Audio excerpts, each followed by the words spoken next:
When you think about rebooting now that you're 60-ish, does that feel big? Well, for me, it felt heavy. I was questioning, do I even want to do this? Do I have the energy to do this? Does that sound familiar? Most women don't need a massive life overhaul at our age.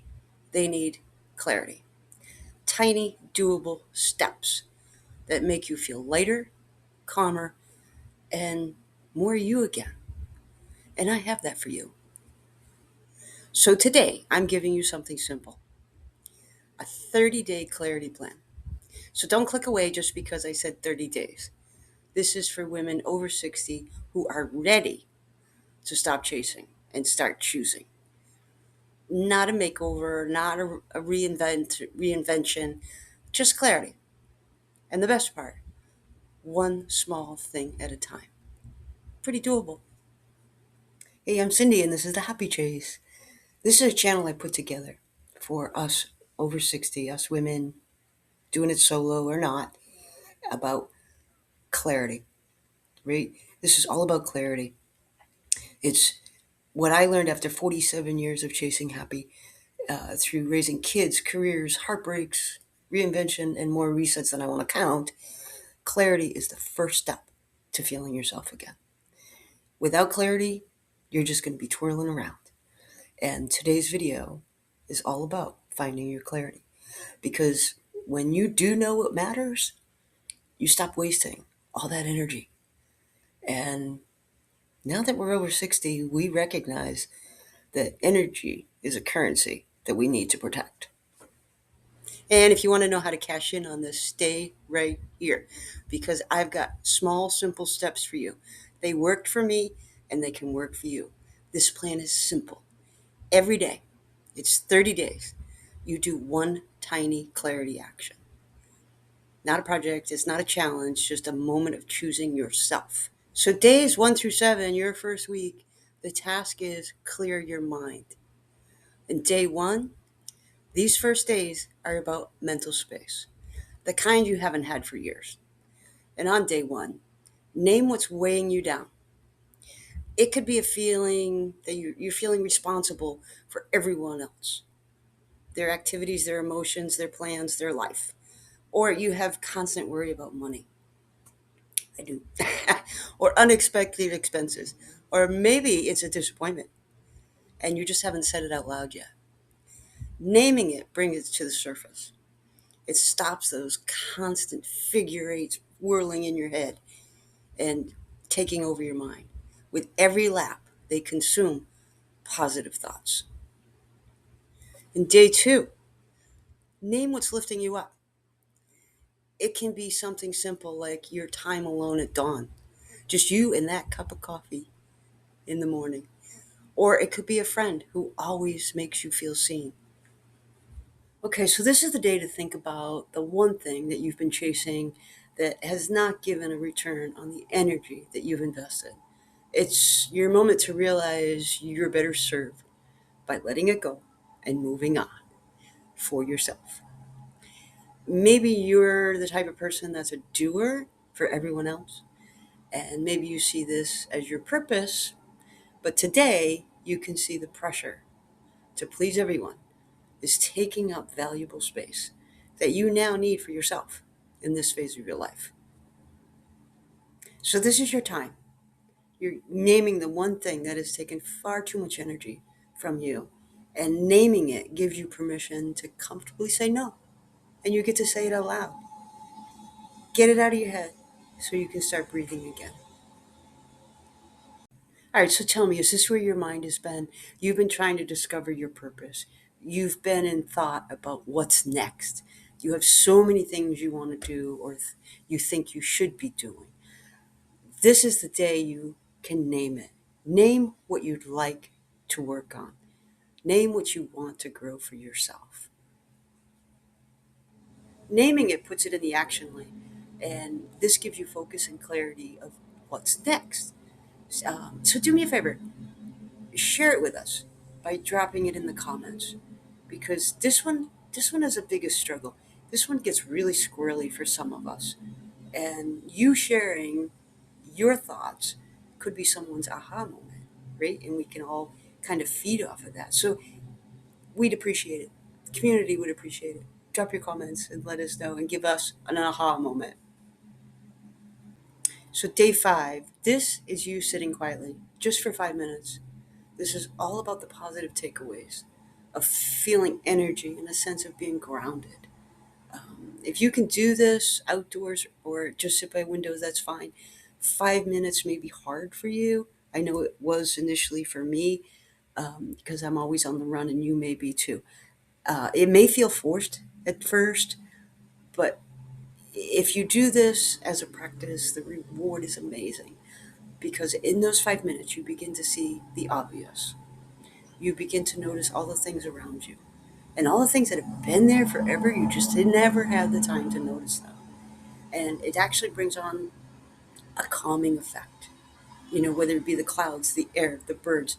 This shift begins a sense of being grounded and a sense of being able to deal with most anything that comes your way in a day.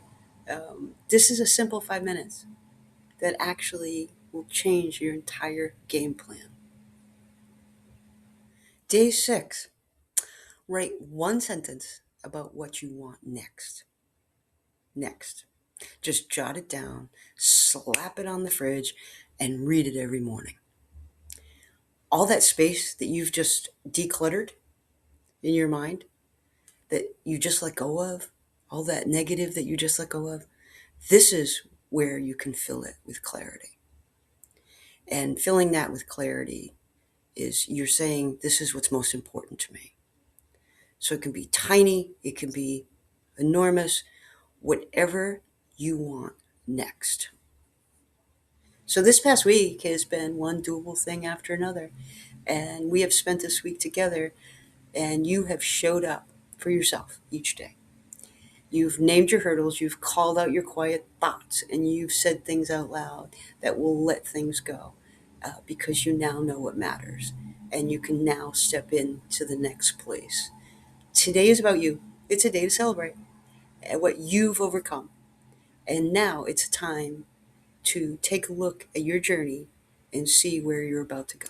Day 8 to 15, 1 week to clear your space. Not decluttering your whole house, just clearing the places where your eyes land every day. Could be a drawer, a corner, a purse. For me, it's always corners. I'm notorious for hiding things under furniture. And yes, it's going to take a week to get all the nooks and crannies decluttered. But this decluttering actually lets you see beyond and it lets you relax.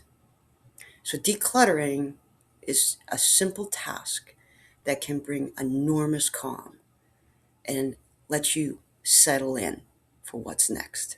All right, so days 16 to 22, that's a week of clearing your money. This isn't a budgeting tool.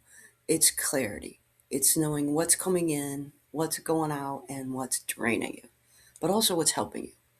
This is a week to figure out those 4 elements and then say, okay, what do I need to do? Make phone calls and ask if you can get a reduced rate, a reduced plan. Start canceling subscriptions that you don't necessarily need.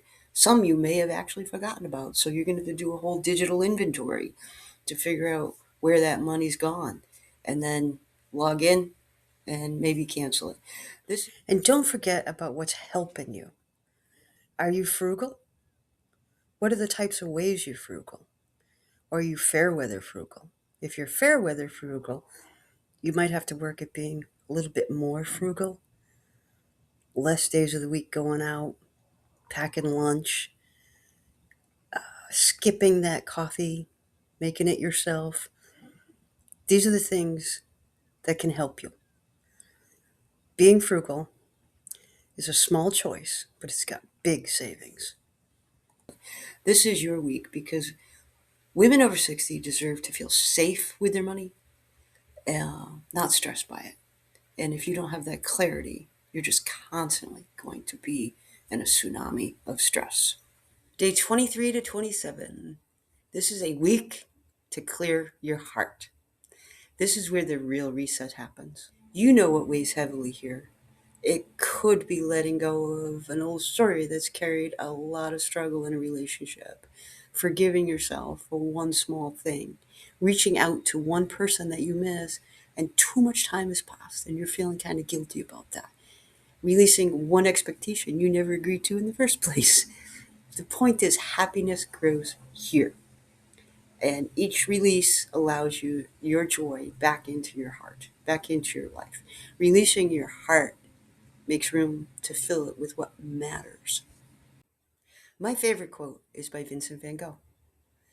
And this one he penned to his brother. And he actually stated, "Great things are done by a series of small things brought together." This is us. This is where we are in our life and where we're going to go from here. A reboot in your 60s, especially women, solo 60s, it isn't a giant leap. It's the small things you stack quietly and consistently until one day everything tilts forward. It's not because you're failing, it's because you've been expecting a breakthrough when what you actually need is a beginning, a small thing. I'm hoping that now you can see the path to go forward. And day 28 to 30, this is you clearing your path. These last days are about choosing what comes next. What do you want more of? What do you want less of? What's the one small thing that'll keep you going daily? That's it. 30 days, 30 tiny choices, 30 moments of clarity. So, day 29, what do you want less of? This depends on where you're at. Yours might be found in day one. Name what's weighing you down. What did you want to let go of? Maybe you had more than one thing, and you can use all of these daily exercises to grab where you might want to go from here. And you did it. We're in day 30. And this is what's one small positive thing that you will continue doing every day. This is your Miss Daisy moment. Positive energy is your personal driver here. So keep it in motion, and you'll find yourself sputtering directly to your new path. And that's it. 30 days, 30 tiny choices, 30 moments of clarity. I do hope you take these 30 days to sort that heavy stuff, and that will help you find yourself lighter and your new path forward. And to keep that motion going forward, click that subscribe button and please drop your comments. Each one is a lesson that we all can share. Until the next one, make yourself a priority today and take a moment for yourself.